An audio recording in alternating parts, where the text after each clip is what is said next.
Welcome to my Vodcast. In this Vodcast I will describe the Knirk and Gustafson design model. So what are instructional design models? The model provides a framework for developing lessons or courses. They provide a framework for learning.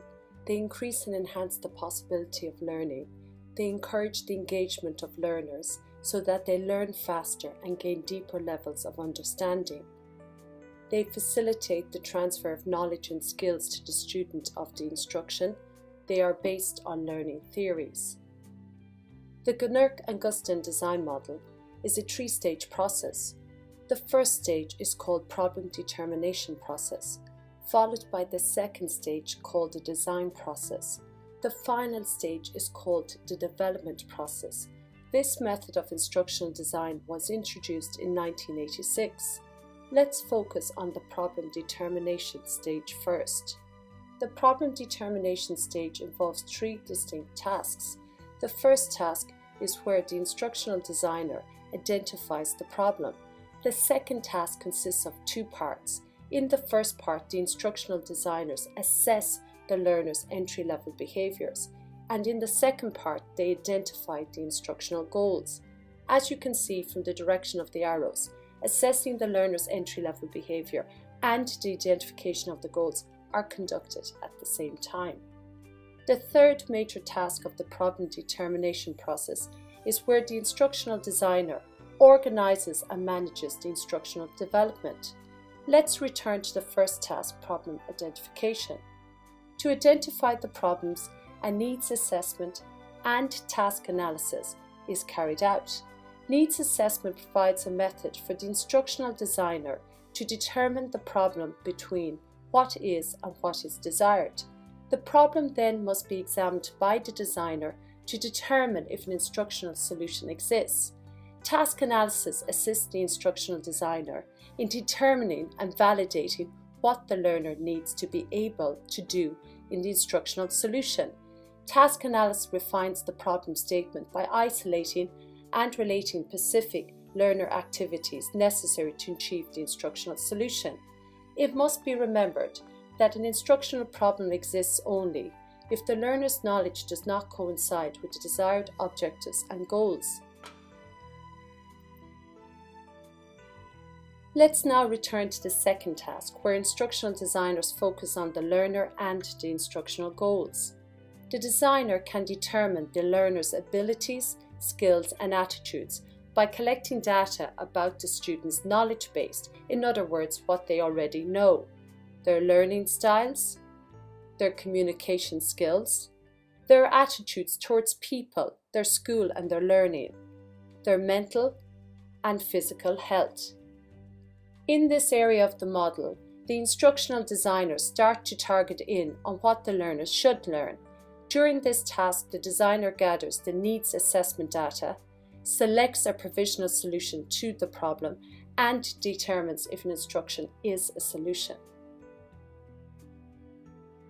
Let's now look at the last major part of the problem determination process. It involves organising and managing the instructional development.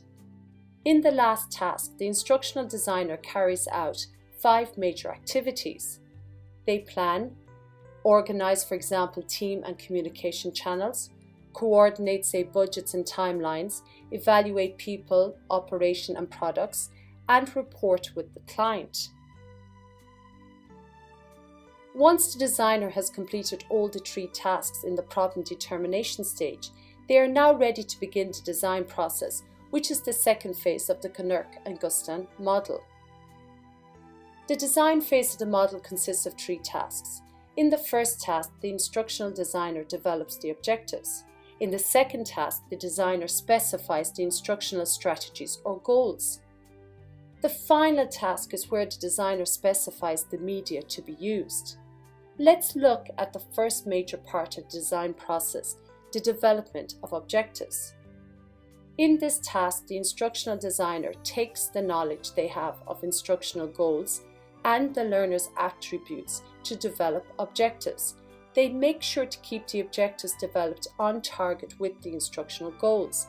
Instructional objectives fall into 3 categories: knowledge related, attitude related, and skills related. In the second component of the design phase, the instructional designer focuses on the development of the instructional strategies, which must be based on the type of learner, the content, and the available resources. It is important that the instructional strategies developed must maximize opportunities for learning. The final component of the design phase is where the instructional designer focuses on the type of media to be used to achieve the instructional goals. It consists of two parts. Part 1 is called the media characteristics, followed by the second part, media selection. During the media characteristics process, the instructional designer focuses on what media works for the problem, the objectives, and the learners. Each form of medium have their own unique characteristics. The instructional designer must consider these characteristics when selecting one or more media in the resolution of the instructional problem. Media selection involves the designer evaluating available resources, matching objectives, strategies, and medium characteristics, determining cost effectiveness of the system, and specifying the learning system. The media selected must enable the students to learn the objectives. The designer must take into consideration the purpose and effectiveness of each form of medium and how influential it will be in teaching the objectives to the fullest. The development phase of the model consists of 4 tasks. In this stage, the instructional designer develops, analyzes, revises, and implements the instructional material. In the first task, the instructional designer selects and develops instructional material that aligns with the instructional goals. This process includes evaluating existing material, revising existing material, matching objectives with materials, developing needed new materials, and finally determining the trade-off of objectives and materials. In the second step of the development stage, the designer analyzes the results by formative evaluation. A formative evaluation is an assessment that occurs during the development of the program. When the designer analyzes the results, they evaluate the effectiveness, the cost, the efficiency, the user acceptance, and the logistics of the delivery. In the third task of the development stage, the instructional designer revises the instructional material. As a result of the evaluation in the previous steps, several revisions may be required. The revision process of the material includes modifying the model based on data collected, re-evaluating the model if data suggests it, and revising the model until the objectives are met. The final stage in the development stage is the implementation process. The instructional designer creates a prototype. Then they test the prototype model. A prototype of this will finally be implemented after formative assessment of the students' reactions and abilities based on the instruction. Only after continued formative evaluation of the model do they finalize everything. Implementation follows after the successful development and testing of a prototype model. Only when the instructional designer is satisfied that the objectives have been met is the product fully implemented. Let's revise the whole model again.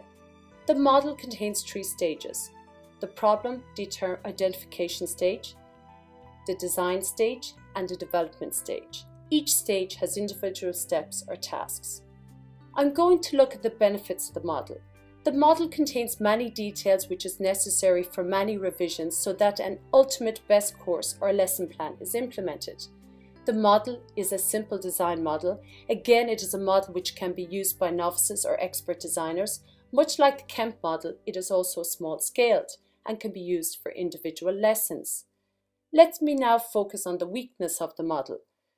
Their focus on evaluation and development seems to me to be very late in the process. Any revision may result in returning to previous stages and redoing them according to the revision, which makes it more time-consuming for me, the teacher. Thank you for listening to my Vodcast.